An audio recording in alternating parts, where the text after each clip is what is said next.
हरियाणा की हर अपडेट के लिए बेल आइकन दबाएं और सब्सक्राइब करें STV हरियाणा न्यूज। नमस्कार, आपके साथ मैं अनामिका अजय मिश्रा। हरियाणा में दिग्गजों की नाक का सबब बनी बड़ौदा सीट का कल परिणाम आएगा, जिसे लेकर दिग्गजों की धड़कनें बढ़ गई हैं। बीजेपी और कांग्रेस ने इस चुनाव के लिए एड़ी चोटी का जोर लगा दिया था, लेकिन कौन इस सीट का सिकंदर होगा, ये तो कल ही पता चलेगा।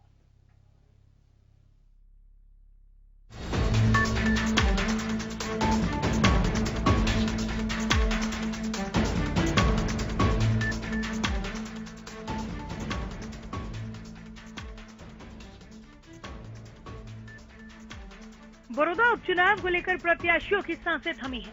कल परिणामों की बारी है, लेकिन इसके साथ ही जीत के दावे भी शुरू हो गए हैं। मतदान के आखिरी दौर में किए गए प्रयासों से बीजेपी को उम्मीद है कि इस बार बड़ौदा में कमल खिलेगा। कृषि मंत्री जेपी दलाल ने कहा कि कांग्रेस ने कृषि कानूनों को लेकर शुरू में दुष्प्रचार किया, लेकिन बाद में वो किसानों को समझाने में कामयाब रहे, जिसकी वजह से बड़ौदा में बीजेपी को लोगों का अपार समर्थन मिला। जीते हुए हैं क्योंकि जबरदस्त जन समर्थन मिला है हमें। हालांकि शुरू में कांग्रेस ने जो दुष्प्रचार किया, 3 बिलों के बारे में भ्रमित किया और ये कहा कि मंडी नहीं चलेगी, MSP नहीं रहेगी। किसान को समझाने में हमें थोड़ा सा वक्त तो लगा, लेकिन इलेक्शन आते आते हम सक्षम रहे हैं कि किसानों तक हमारी पहुंच बनी और सब किसानों को समझाया और किसानों के डायरेक्ट खातों में पैसा गया। उनके MSP पे बाजरा बिका, कपास बिकी, धान बिका और विकास की इच्छा इस इलाके की है, क्योंकि ये दिल्ली के पास जो इलाके हैं, मेवात के बाद ये इलाका सबसे ज्यादा पिछड़ा हुआ है। यहाँ कोई अच्छा उद्योग नहीं है, कोई अच्छा औद्योगिक क्षेत्र नहीं है, शिक्षा के क्षेत्र में भी यहाँ पर जरूरत थी। जेपी दलाल के हिसाब से बड़ौदा में बीजेपी हर लिहाज से कांग्रेस से बेहतर स्थिति में है, लेकिन कांग्रेस भी कुछ इसी तरह के दावे कर रही है। विधानसभा में नेता प्रतिपक्ष और प्रदेश के पूर्व CM भूपेंद्र सिंह हुड्डा ने भी बड़ौदा में कांग्रेस की जीत का दावा किया। पार्टी जीतेगी। सरकार भी दावा कर रही है जी भाजपा जीतेगी। आपका कितने मतों से जीतने का दावा है?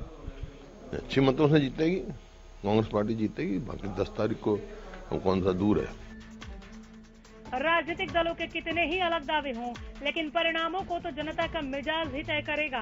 लेकिन उससे पहले उम्मीदवारों को कल काउंटिंग की आखिरी सीढ़ी को पार करना है। आइए ग्राफिक्स के जरिए नजर डालते हैं बड़ौदा उपचुनाव की काउंटिंग के शेड्यूल पर। 10 नवंबर को परिणाम का दिन सुबह 8 बजे से शुरू होगी मतगणना। मोहाना में बनाया गया मतदान केंद्र, 3 लेयर सुरक्षा के बीच EVM, 14 टेबल पर 20 राउंड में होगी मतगणना। 1 राउंड में होंगी 14 EVM। बड़ौदा में काउंटिंग को लेकर तैयारियां पूरी हैं। निर्वाचन आयोग का कहना है कि सभी EVM मशीनों को बिट्स कॉलेज के स्ट्रांग रूम में रखवाया गया है। स्ट्रांग रूम के बाहर कड़ी सुरक्षा व्यवस्था की गई है। स्ट्रांग रूम की सुरक्षा पैरामिलिट्री और हरियाणा पुलिस के जवान कर रहे हैं। CCTV के माध्यम से भी नजर रखी जा रही है। 2 LED भी लगवाई गई है ताकि पॉलिटिकल पार्टी ये देख सकें। उम्मीदवारों को भी मोबाइल CCTV उपलब्ध करवाया गया है।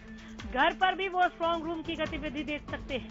उधर अब सभी को कल का इंतजार है और परिणामों को देखने के लिए बेताबी है कि बड़ौदा के रण में किसकी किस्मत चमकेगी और किसको पराजय का मुंह देखना पड़ेगा। Bureau report, Haryana news.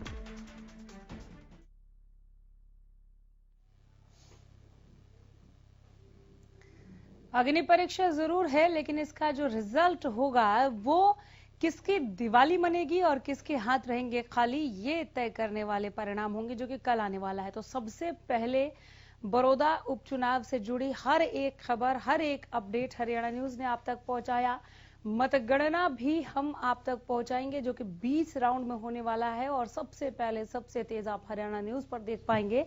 दिग्गजों की किस्मत का कल फैसला होना है। 10 नवंबर वो तारीख जो ये तय करेगा कि बड़ौदा उपचुनाव में एक बार फिर से हाथ यानी कि पंजा मजबूत होगा या इस बार बड़ौदा में कमल खिल जाएगा। कांग्रेस अभी भी अपनी जीत के प्रति पूर्णतः आश्वस्त है। बीजेपी के अपने अलग दावे हैं कि विकास के नाम पर वोट मिलेंगे। आईएनएलडी को भी जीत की उम्मीद है। बहरहाल आज की रात निकल जाए, कल सुबह 8 बजे से काउंटिंग शुरू हो जाएगी। आज की रात अंतिम, आज की रात भारी इन सभी प्रत्याशियों के लिए जो बड़ौदा का सिकंदर बनना चाह रहे हैं। अब मतगणना की बारी।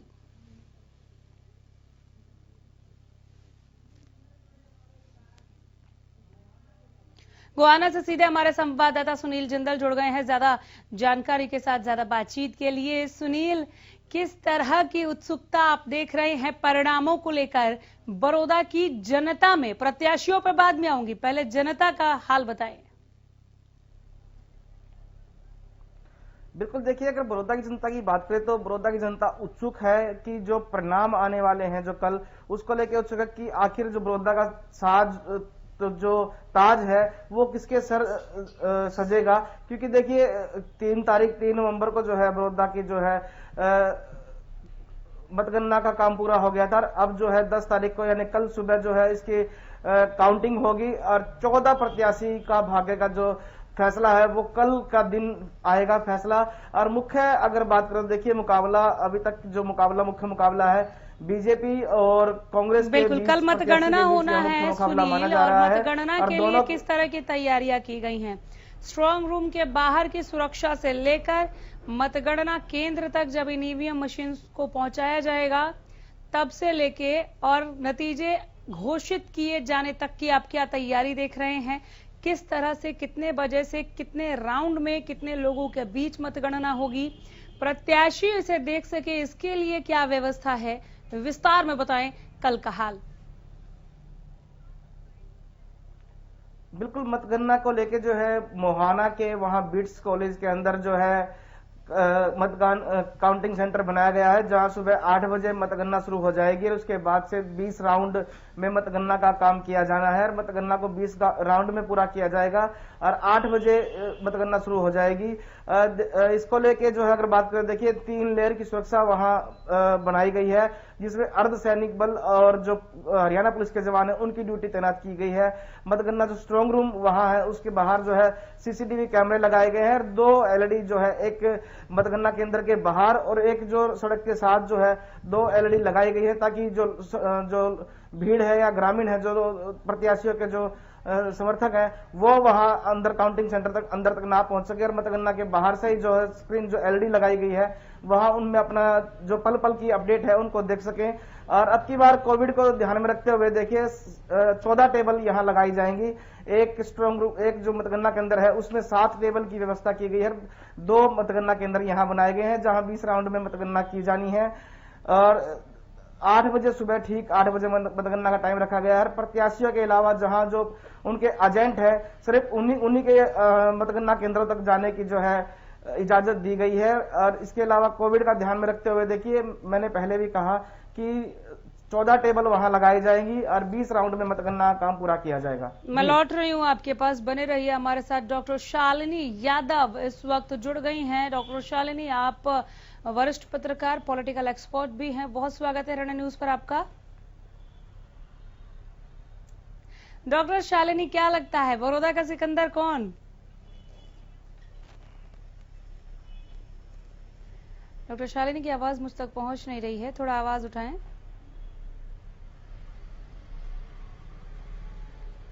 डॉक्टर शालिनी, सुन पा रही हैं आप मुझे?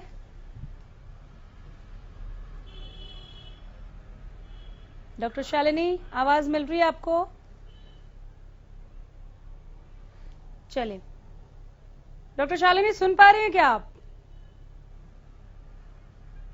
आवाज पहुंच रही है मैम आप तक? जी अनामिका, मुझे आपकी आवाज आ रही है। कौन होगा बड़ौदा का सिकंदर, क्या कहता है आपका विश्लेषण? अनामिका जी, देखिए सारे एग्जिट पोल्स में कांग्रेस को बढ़त दी है और जमीनी हालात तो यही हैं, खास करके जैसे कि हर ओपिनियन सर्वे में दिखाया गया है कि कृषि कानून एक बहुत अहम मुद्दा है और इसको लेके सरकार जो है, सरकार का इस पर जो सिंहासन है वो टिक सकता है। बिल्कुल, तो आपको लगता है कांग्रेस का पलड़ा ज्यादा भारी है?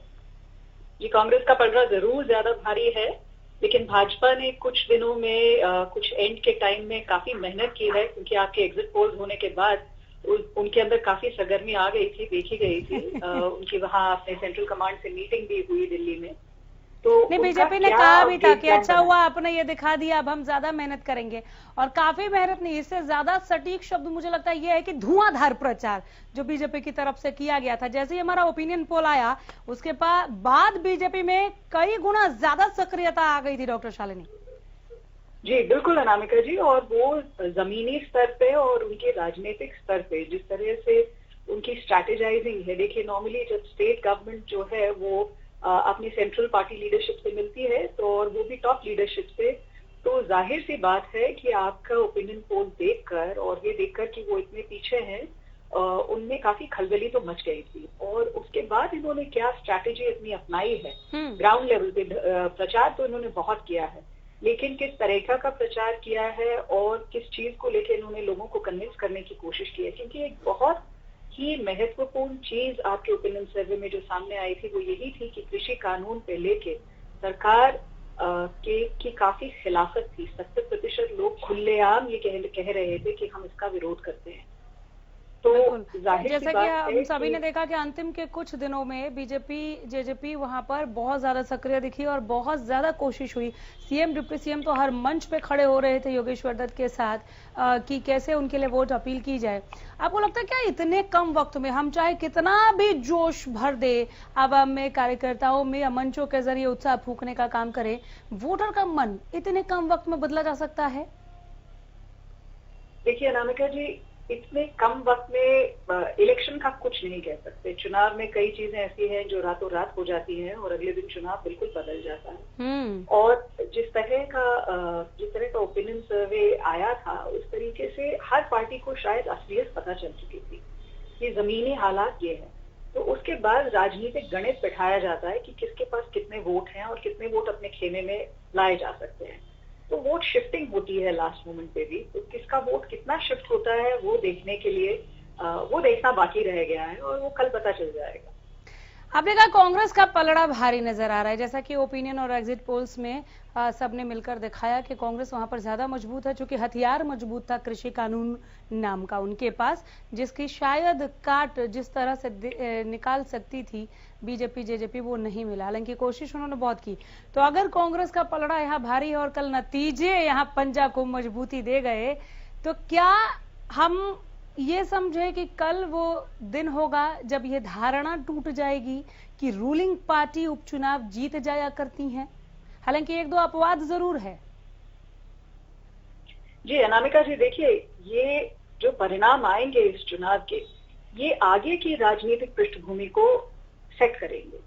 ये देखना कांग्रेस पहले ही अपनी काफी जमीन, खोई हुई जमीन वापस ले चुकी है इस विधानसभा चुनाव में, हम ये देख चुके हैं।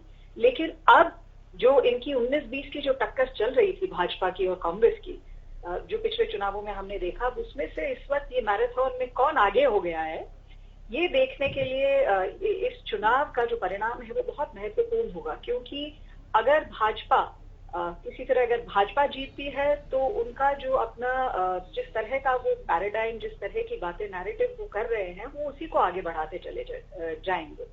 लेकिन अगर कांग्रेस जीतती है तो इससे कांग्रेस के जो कार्यकर्ता हैं उनके अंदर एक नए तरीके का आत्मविश्वास आएगा, जो हमने वैसे भी देखा है कि राहुल गांधी की जो यात्रा थी यहाँ हरियाणा में, उसके बाद और कृषि कानून को लेकर कांग्रेस काफी एग्रेसिव हो चुकी है।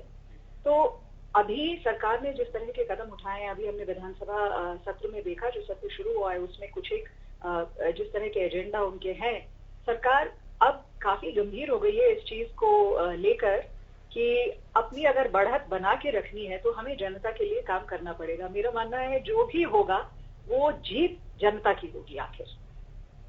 चलिए मैं लौट रही हूँ आपके पास। डीसी यादव बीजेपी नेता हमारे साथ जुड़ गए। यादव जी बहुत स्वागत है रणा न्यूज पर। जी जी धन्यवाद। कल के लिए सर क्या देख रहे हैं? बीजेपी की जीत, कमल खिलेगा?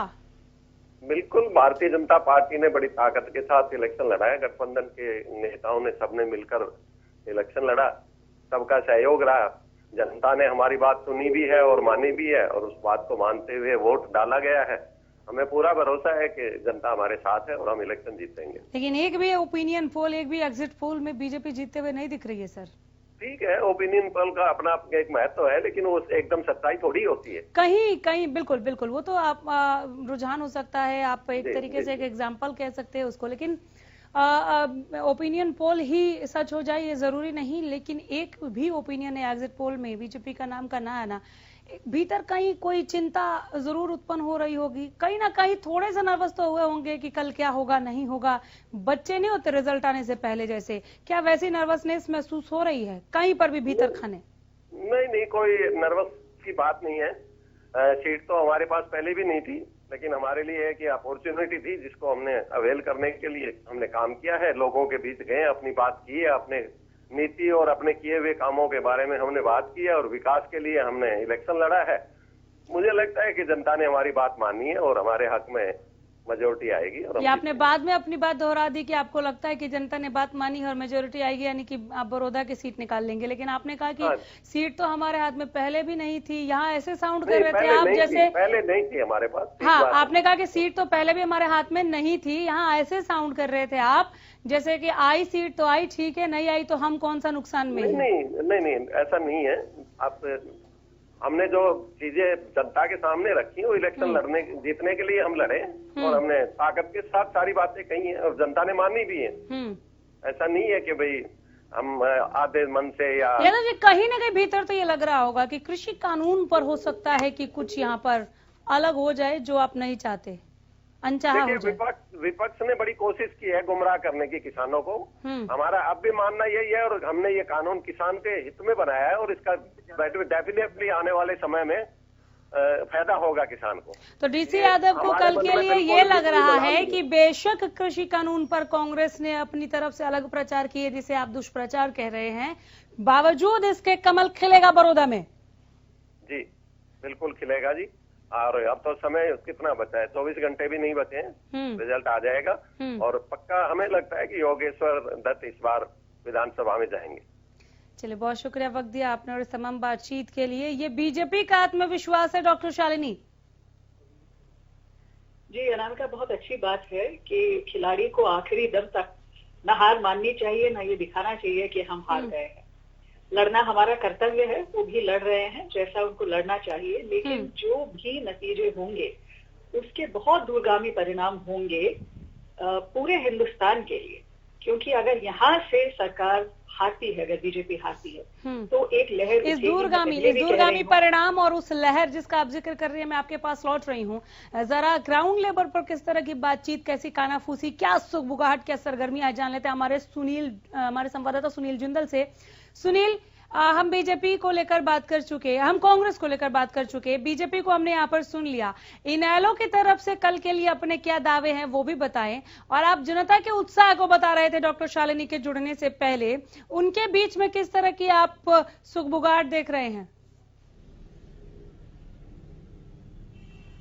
देखिए, बड़ौदा की जनता क्या पूरे प्रदेश की जनता इस सीट के नतीजों को लेकर जो है उत्साहित है। कहीं ना कहीं देखिए, सभी जहां भी हम जाते हैं उससे सबसे पहले यही चर्चा आती है कि कौन जीतेगा, किसके पक्ष में परिणाम आएगा, क्या रहेगा कल। लेकिन उत्साह है लोगों में परिणाम जानने के लिए कि आखिरकार बीजेपी यहां से जीतेगी या कांग्रेस यहां से जीतेगी या फिर किसी और पार्टी का जो है चेहरा यहाँ से जो है अपने आप को जीत हासिल करने में कामयाब होगा। क्योंकि देखिए, बात करें तो यहाँ पे जो है गठबंधन की सरकार है और जिसमें जो है अपना उम्मीदवार पहलवान योगेश्वर दत्त को उतारा था, और इसके बाद जो है कांग्रेस की बात करें तो यहाँ इंदिरा नरवाल है। इनेलो ने भी यहाँ जोगिंदर मलिक को जो है दोबारा से अपना प्रत्याशी बनाया है। और इसके साथ साथ जो है लोकतंत्र सुरक्षा पार्टी के सुप्रीमो राजकुमार सैनी भी यहाँ से अपनी किस्मत आजमा रहे हैं।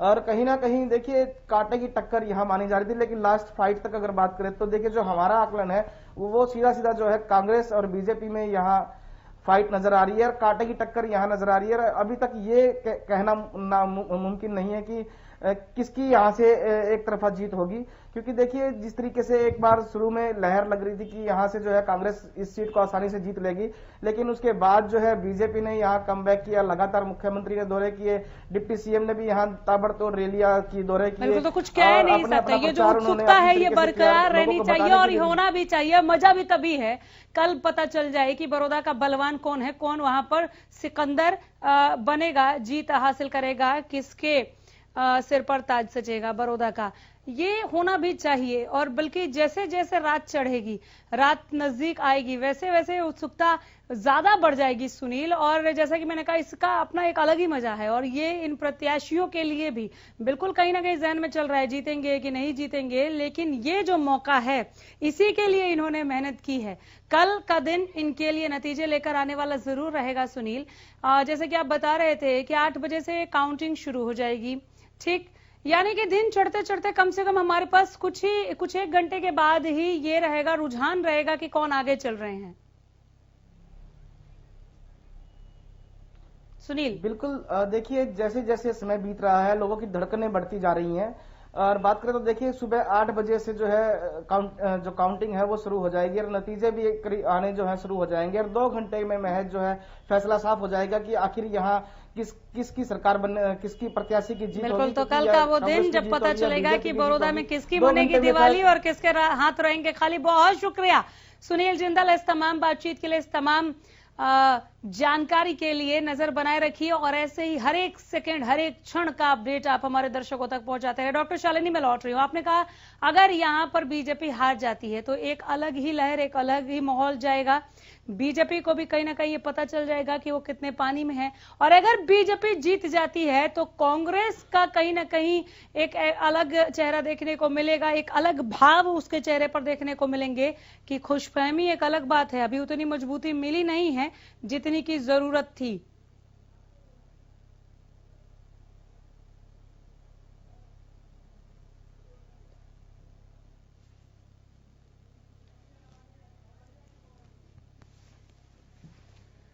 चलिए, कुछ तकनीकी खामी है, आवाज पहुंची नहीं डॉक्टर शालिनी की हम तक। बीजेपी कांग्रेस के अपने अपने दावे। इनेलो कह रही है कि इस बार हम जीत जाएंगे। इनेलो याद भी दिला रही है कि जिसे आप कांग्रेस का गढ़ कहते हैं वो कभी चौटाला का गढ़ हुआ करता था। आईएनएलडी को भी जीत की उम्मीद। कांग्रेस कह रही है अपना केला किसी और को नहीं देंगे, हमारा केला नहीं ढहेगा। बीजेपी का दावा कि कमल खिलाकर ही मानेंगे और योगेश्वर दत्त को चंडीगढ़ पहुंचाएंगे। कौन होगा बड़ौदा का सिकंदर? 10 नवंबर को जब नतीजे आएंगे तो ये क्लियर हो जाएगा, ये साफ हो जाएगा। तो बड़ौदा के रण का परिणाम है कल। लगातार बड़ौदा उपचुनाव पर अपडेट आप हरियाणा न्यूज पर सबसे तेज, सबसे पहले देख रहे हैं। डॉक्टर शालिनी हमारे साथ लगातार बनी हुई हैं। अभी आवाज आनी आपकी बंद हो गई थी, अगर आवाज मिल रही है तो प्रतिक्रिया दें अपनी डॉक्टर शालिनी। जी अनामिका जी, देखिए मैं ये कह रही थी कि ये जो चुनाव है ये बहुत ही अहम चुनाव है, क्योंकि ये देशव्यापी कानून बनाया गया है कृषि को लेकर। तो यहाँ से जो भी आवाज उठेगी, और हरियाणा पंजाब में सबसे ज्यादा किसान हैं, तो जो भी आवाज यहाँ से उठेगी वो आवाज पूरे हिंदुस्तान की आवाज होगी। और यहीं से लोगों का, अगर किसानों में मनोबल बढ़ेगा लड़ने का और दूसरी राजनीतिक पार्टियों में इस मुद्दे को लेके, यहीं से आएगा। अगर यहाँ पे कांग्रेस की हार होती है तो भी कांटे की टक्कर से ही होती है, तो मेरे ख्याल से उनको फिर अपना एक सोच डेवलप करनी पड़ेगी कि ऐसा क्या है कि सब कुछ उनके साथ होते हुए भी वो क्या अपनी पॉलिटिकल कम्युनिकेशन में इफेक्टिव नहीं रह पाए हैं। तो यही 2 चीजें होंगी मेरे हिसाब से। लेकिन बहुत ही अहम चुनाव है मेरे ख्याल से सारी राजनीतिक पार्टियों की, खासकर के जो केंद्र में भी राजनीतिक पार्टी है और जो भी सत्ता अधीन जो पार्टीज हैं, वो सब एक टक नजर लगा के इस चुनाव को देख रही हैं। बिल्कुल। और कृषि कानून को लेकर अभी अब कृषि मंत्री को भी हम सुन रहे हैं, उन्होंने खुद हरियाणा न्यूज से जो खास बातचीत की उसमें भी ये कहा कि कांग्रेस ने बरगलाया, कांग्रेस ने दुष्प्रचार किया, कांग्रेस ने किसानों को भरमाया तीनों कृषि कानूनों पर, लेकिन अब हमने किसानों को समझा लिया है। तो ये जो समझा लिया है कह रहे हैं बीजेपी के दिग्गज, ये पता चल जाएगा जैसे ही बड़ौदा उपचुनाव के नतीजे सार्वजनिक हो जाएंगे, घोषित हो जाएंगे, पता चल जाएगा कि बीजेपी ने वाकई समझा लिया है या बीजेपी को और मेहनत करनी है। बिल्कुल, अनामिका जी देखिए, एक तरीके से ये कृषि कानून के ऊपर चुनाव हो रहा है। कृषि कानून कितना महत्वपूर्ण है और कृषि कानून को लेके लोग किस तरफ हैं और सरकार की तरफ उनकी क्या धारणा बनी है, ये साफ होगा इस चुनाव। चलिए, मैं लौट रही हूं डॉक्टर शालिनी। हमारे साथ प्रवक्ता कांग्रेस सुमित गौड़ जुड़ गए हैं। सुमित साहब, बहुत स्वागत है रेड न्यूज पर। Thank you Namika ji, thank you. जीत के प्रति आश्वस्त या कहीं कोई चिंता के भाव? मैम, कोई चिंता नहीं, 100% आश्वस्त है जीत को लेकर, क्योंकि अभी जैसे कि बीजेपी प्रवक्ता ने कहा मैडम ने कि ये चुनाव नहीं, वो डॉक्टर शालिनी है, वरिष्ठ पत्रकार हैं, पॉलिटिकल एक्सपर्ट हैं। हाँ, फिर भी ठीक है, उन्हीं की बात में आता है। ये जो इलेक्शन है प्योरली ये चल रहा है एक तो कृषि के ऊपर जो इनका अध्यादेश है, और इसके अलावा जो बीजेपी के जितने भी फेल्योर्स रहे हैं अब तक की चीज, उन सभी को लेके, बेरोजगारी, क्राइम को लेके, तो इसीलिए बिहार भी, बड़ौदा भी एंड काफी हद तक मध्य प्रदेश में भी ये हार का सामना करेंगे बुरी तरह से बीजेपी वाले। अच्छा, आपने बिहार के नतीजे को लेकर भी अपनी भविष्यवाणी कर दी। खैर सर, बड़ौदा पे आ जाते हैं वापस। अच्छी बात है, शुभकामनाएं सभी की तरह आपको भी। लेकिन आपने कहा कि 100% जीतेंगे, फिर तो जीत की तैयारी भी शुरू कर दी होगी, मिठाइयों के ऑर्डर चले गए होंगे, ढोल नगाड़े बजाएंगे कि नहीं? बिल्कुल, वाकई में करेंगे, हर चीज करेंगे। एंड इन्होंने तो बीजेपी वालों ने अपनी हार देखते हुए इन्होंने ईवीएम तक में गड़बड़ करने की कोशिश करी, सिलेंडर बांटे, पैसे बांटे, लेकिन तब भी हम 100% आश्वस्त हैं अपनी जीत को लेकर। ये मैंने दूसरी दफा सुना है सर कांग्रेस के मुख से। तो क्या चुनाव आयोग को कंप्लेन किया आपने, या केवल ये टीवी के डिबेट में ही बोली जा रही है ये बातें? कांग्रेस के कई नेता उस मौके पे भी गए थे, वहां तब भाग निकले, एंड उसके अलावा आगे भी शिकायत करी है। अब करेंगे का क्या मतलब होता है सर? अब तक तो फिर कर देना चाहिए ना। मैंने अगर अभी इस सेकेंड कहीं कुछ गलत होता देखा, मैं तुरंत आवाज बुलंद करूंगी सर। शिकायत करी है आपने, ध्यान अनामिका जी, मैं कह शिकायत करी है। अब उसके ऊपर चुनाव आयोग के ऊपर वो संज्ञान लेते हैं, क्या लेते हैं, अब गेंद है चुनाव आयोग के पाले में। आपने ये भी कहा ना कि शिकायत करेंगे। खैर, बहुत शुक्रिया, बहुत शुभकामनाएं कल के लिए, बहुत धन्यवाद। डॉक्टर शालिनी, एक बार फिर लौट रही हूँ। कांग्रेस में जब ओपिनियन पोल आया था तब ऐसा लग रहा था कि अति उत्साह है, लेकिन जिस तरह से लोगों के बीच में पहुंचे, वो अति उत्साह है या केवल उत्साह था, या लास्ट के दिनों में बीजेपी जेजेपी ने, सीएम डिप्टी सीएम ने जो मेहनत की है वो बीजेपी के फेवर में चला जाएगा? बस इसे लेकर हम कल के लिए कांग्रेस की तरह, कम से कम सुमित साहब की तरह 100% श्योर नहीं हो सकते। डॉक्टर शालिनी, या हो सकते हैं? जी बिल्कुल अनामिका जी, मैं आपकी इस बात से बिल्कुल सहमत हूं, क्योंकि जितना जोर बीजेपी और जेजेपी के कार्यकर्ताओं ने भी ओपिनियन पोल के बाद जमीनी स्तर पे लगाया है, वो ये किस तरफ चुनाव बैठा दे ये कहना बहुत मुश्किल है इस वक्त। और अगर इसमें कांग्रेस हारती है तो मेरे ख्याल से उनको बहुत ही ज्यादा आत्ममंथन करने की जरूरत है कि हर चीज उनकी तरफ होते हुए भी अगर वो ये चुनाव नहीं निकाल पाते हैं तो ऐसा क्या है कि ऐसी क्या कमियां हैं सिस्टम में, आपकी कमियां हैं कि अगर आप अपनी जीती जिताई बाजी अगर हार रहे हैं, क्योंकि ये बाजी कांग्रेस की जीती हुई बाजी थी। चलिए, बहुत शुक्रिया डॉक्टर शालिनी इस तमाम बातचीत के लिए। तो बहुत विस्तृत हमने बातचीत की, और इस अग्नि परीक्षा पर कल के नतीजे पर लगातार बने रहेंगे। सबसे तेज, सबसे पहले नतीजे आप हरियाणा न्यूज पर देखें। फिलहाल यही रुक रहे हैं। नमस्कार।